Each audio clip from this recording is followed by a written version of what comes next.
people live. It's not very logical, but this is the way people are. Now, you're also wrong, by the way, I think, in saying that the ethical teachings of Jesus are one thing and the supernatural is another. Even C.S. Lewis has to concede, and it's a very interesting concession on his part, that the teachings of Jesus are insane and immoral if you don't believe he's the Son of God. How is it ethical for Jesus to say, give up everything, give up all possessions, forget about the future, leave your family, leave your children, come and follow me? How is that ethical? If indeed he said it, the records are not that good. I don't believe the person existed in the first place. Christopher, you accuse religion of dangerous sexual repression.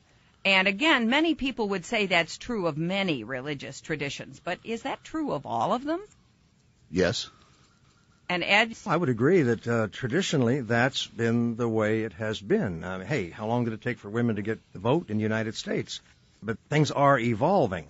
We've got women in the clergy now, and in some denominations there are as many women clergy as there are men, and they tend to be rather liberal. In the women's movement of the last 40 years, we have had women standing up, and with men too, for complete equal rights for women, condemnation of female genital mutilation in Africa, condemnation of unequal pay for women, men and women standing up for absolute total freedom of conscience on abortion.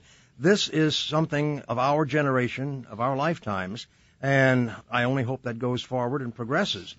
Rather than arguing over some of the esoteric elements that we've been discussing, we ought to get down to brass tacks and talk about the problems of the real world and the fact that we atheists and humanists or what have you are a small minority in the United States means that we can't do anything alone. It makes only sense if we work with progressive Catholics, Protestants, Jews, and people of no particular description to push back against the fundamentalists of all sorts who would take us back to the Dark Ages, which I don't think you would disagree with.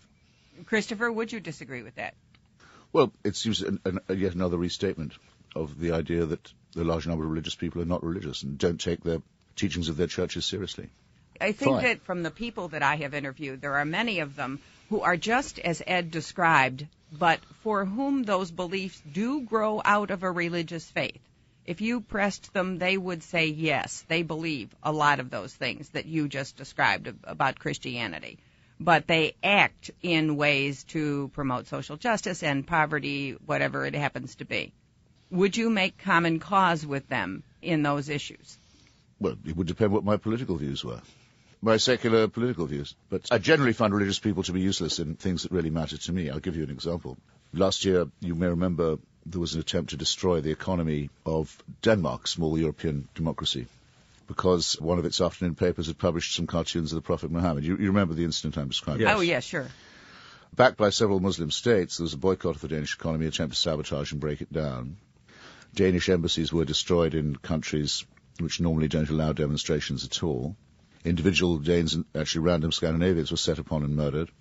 A very grave crisis indeed. No newspaper or media outlet in the United States would reprint those cartoons to let us see what the fuss was about, out of sheer fear of religious intimidation.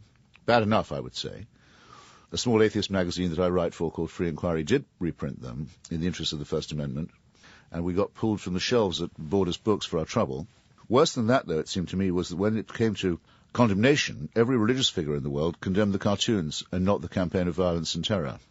Very good point. I don't think you'll be able to find a single exception to that. Everyone said, no, it is of course horrible to be blowing up embassies, but the problem to begin with was the lack of respect shown by the cartoons. All right. Well, I'm also a columnist in Free Inquiry magazine, and I just finished reading Al Gore's new book. He's a believer, a Christian believer. He takes the hide off of the fundamentalists, the administration's misuse of religion for political purposes. He cites particularly the two latest justices on the Supreme Court and what they're doing to women, and he objects strongly to this. And he is a believer, and certainly he's had plenty of experience in politics. I can work with a guy like Al Gore. Now, the last question. Christopher, how do you approach the legacy of religious freedom and religious tolerance that's in the American Constitution? Do you fully support that? I have a new slogan, which I invite you to join me in echoing. I took my oath of citizenship of the United States on the 13th of April, which is Mr. Jefferson's birthday. It's also mine, and I'm, in a small way, his biographer. And I did it at the Jefferson Memorial, and I made a little speech about the Virginia Statute on Religious Freedom, the basis of our First Amendment, and I made an allusion to the letter that he wrote to the Baptists of Danbury, Connecticut, seeking protection from persecution and assuring them that there would be a wall of separation between church and state in the United States. And I said, my new slogan is this: Mr. Jefferson, build up that wall. Edd Doerr. We're on exactly the same page, and I think one of the biggest threats to America today is the religious right's attempt to tear down Jefferson's wall every place they possibly can. And the new Supreme Court has already started doing that, and our work is really cut out for us if we're going to defend Jefferson's wall. Christopher Hitchens is a contributing editor to Vanity Fair, a visiting professor of liberal studies at the New School, and the author of a book, God is Not Great: How Religion Poisons Everything. Edd Doerr is past president of the American Humanist Association, president of Americans for Religious Liberty, and the author of Here I Stand. Thank you both for joining us today.